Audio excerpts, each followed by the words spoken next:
মোহাম্মদ নুরুল হুদা এবং নজরুল সাহিত্যের বিষয় অতিথিবৃন্দ প্রফেসর গাউসুল হক।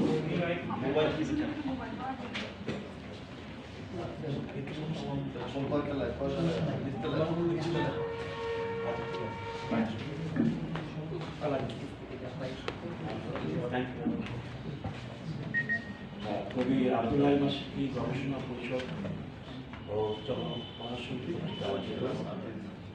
আজকের অনুষ্ঠানের সভাপতি প্রিয়জন চিত্রশিল্পী সন্তু সাহা আজকের অনুষ্ঠানকে আলোকিত মহিমান্বিত করেছেন বাংলাদেশের বরেণ্য কবি, বাংলা সাহিত্যের বরেণ্য কবি, মিডিয়া ব্যক্তিত্ব এবং বাংলাদেশ শিল্পকলা একাডেমি সম্মানিত মহাপরিচালক কবি রেজাউল স্টাইল, সম্মানিত বিশেষ অতিথিবৃন্দ, আলোচকবৃন্দ এবং আব্দুল হাই মাসিকি ব্যাপকভাবে পঠিত হননি। আমার আগে ডক্টর গোলাম শফিক বলেছেন যে আজকের দিনে তিনি প্রায় বিস্তৃত, একেবারে বিস্তৃত না, তবে যতটা তার চর্চা হওয়া উচিত ছিল তার গান কিংবা সাহিত্যে, তার কবিতা, তার নাটকে কিংবা গীতিনাট্য সেটা হয়নি। এবং অনেকেই যখন কেন্দ্র সকলেই তো সাহিত্যের ভেতর বাহিরের খবর রাখেন না। যখন বলা হয় আল্লাহ মেঘদের পানিতে গানের কবি, যখন বলা হয় ভাঙ্গের পড়িয়া বকা কান্দের গানের কবি, তখন সকলেই ঠিক। বিষয়টা হচ্ছে যে আমাদের পঠন পাঠনে অনীহা রয়েছে জাতি হিসাবে। আমরা এক্ষেত্রে যে খুব বেশি কৃতিত্বের দাবি করতে পারি এমন না, এবং আমাদের যে সাংস্কৃতিক ঐতিহ্য, আমাদের শেখরের যে ঐতিহ্য, সে বিষয়ে যে আমাদের একটি অধিসন্ধিৎসু মনোভাব থাকা উচিত, সেটিও বোধহয় আমাদের থাকে না। আমরা যে লোকসংস্কৃতির একজন মহান কারিগর হচ্ছেন কবি আব্দুল হাই মাসিকি, এবং তার কবিতা, তার গান, সমস্ত কিছু আমি তার লেখালেখি নিয়ে টুকটাক লেখার চেষ্টা করছি, আশা করছি যে একটি গ্রন্থ রচনা করতে পারব। আমি মনে করি যে বাংলাদেশের মানুষের যে জীবন, তাদের যে সংস্কৃতি এবং তাদের যে চাওয়া পাওয়া, তাদের সে প্রাপ্তি এবং প্রত্যাশা এবং প্রাপ্তির যে ব্যবধান, সেটি আব্দুল হাই মাসিকির রচনায় আছে। এবং তিনি যে প্রান্তিক মানুষের কবি, প্রান্তিক মানুষের মানে সাংস্কৃতিক ব্যক্তিত্ব, গীতিকার, কিংবা তিনি পেশাগতভাবে তিনি সাংবাদিকও ছিলেন, তিনি বিভিন্ন কাগজে কাজ করেছেন এবং সর্বশেষ তিনি কৃষি কথার সম্পাদক ছিলেন।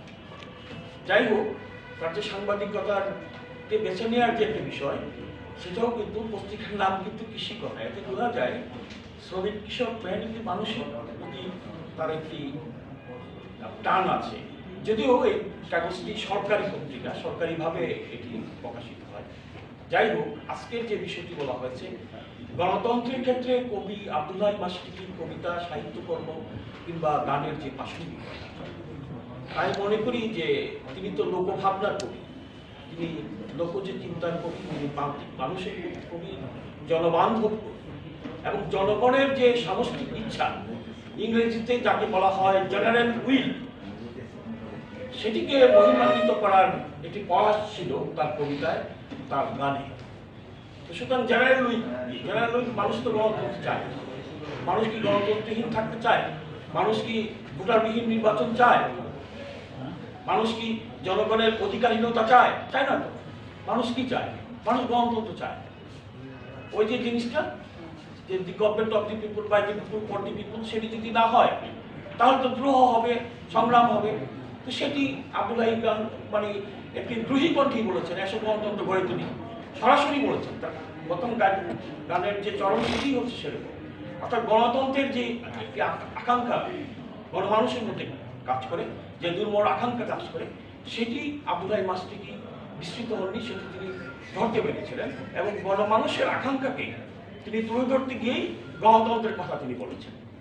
তো আব্দুল হাই মাসিকির গানে গণতন্ত্র সেভাবেই রক্ত, মাংস, অস্থিমজ্জা সহ রক্তাক্ত নগ্নতা নিয়ে উঠে এসেছে। আমরা মনে করি যে আজকের এই গণতান্ত্রিক বাংলাদেশের যে আকাঙ্ক্ষা, এই আকাঙ্ক্ষার সঙ্গে কবি আব্দুল হাই মাসিকি অত্যন্ত প্রাসঙ্গিক, এবং তার কবিতা, তার গান, তার সাহিত্যকর্ম, তার সংস্কৃতিকর্ম, সেগুলো সেগুলোকে ব্যাপকভাবে আমাদের চর্চা করা উচিত।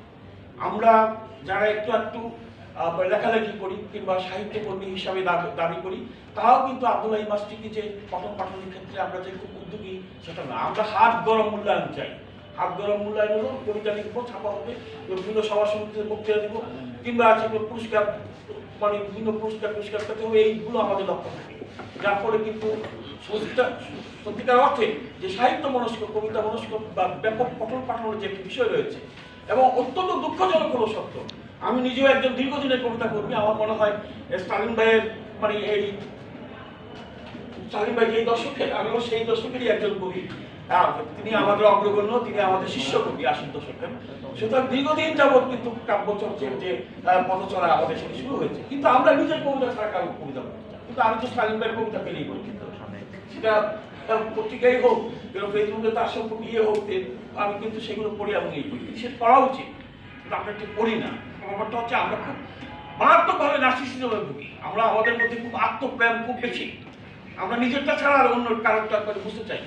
আব্দুল হাই মাস্টিকির যে রচনাবলী, এটি বাংলা একাডেমির জন্য মনে করি যে ফরজ এটা প্রকাশ করা, এবং সেটা সংস্কৃতি মন্ত্রণালয় এই ব্যাপারে উদ্যোগ নেবে এবং বাংলা একাডেমি সেই উদ্যোগ নেবে যে আব্দুল হাই মাস্টিকির রচনাবলী মোটামুটি যত খণ্ডে হোক সেটি যাতে প্রকাশিত হয়। এবং যে সংস্কৃতি বিষয়ক মন্ত্রণালয় যে তার যে জন্মবার্ষিকী যাতে যথোচিত মর্যাদায় যাতে পালন করা হয় সেটি, এবং যে আলোচনার বিষয়টি, আমি অত্যন্ত দুঃখিত, আমি বেশিরভাগ সময় ময়মনসিংহেই থাকি, কিন্তু মাঝে আমি ঢাকাও আসতে হয়, 3 দিন মানে 2 দিন ঢাকা থাকি। তারপরে আমি দেখেছি যে ময়মনসিংহে একটি বেতারের কেন্দ্র আছে, সেটি হলো বাংলাদেশ বেতার ময়মনসিংহ কেন্দ্র। সেটি গত বছর আব্দুল হাই মাস্টিকের মৃত্যুবার্ষিকী বা জন্মবার্ষিকী আলোচনা হয়েছিল, সেখানে আমি আলোচনা করেছি। কিন্তু এবছর যে বেতার কর্তৃপক্ষকে বলার পর বলছে তাদের বাজেট নাই, তাদের বাজেট এখানে নাই। ওটি ময়মনসিংহের কেন্দ্র, আব্দুল হাই মাস্টিকি ঈশ্বরগঞ্জের সন্তান, কিন্তু ময়মনসিংহের সন্তান, তারপরে এত বড় একজন বড় কবি 30 দশকের, এটার জন্য তাদের বাজেট নেই। বাজেটটা কিভাবে হয়, কি কারণে হয়, কিভাবে আমি জানি না। যাই হোক, এই বিষয়গুলো হতে দেওয়া যায় না, অর্থাৎ তার যথোচিত মূল্যায়ন হওয়া উচিত। আমি আজকে এখানে দেখতে পাচ্ছি অনেকেই এখানে কথা বলবেন, সুতরাং আমি যদি বেশি কথা বলি সেটি কিন্তু একটু অবিচারী হবে, কারণ এমনিতে আমাদের দেরি হয়ে গেছে। আমরা শুধু বলতে চাই যে আমরা আব্দুল হাই মাস্টিকিকে জানার চেষ্টা করি।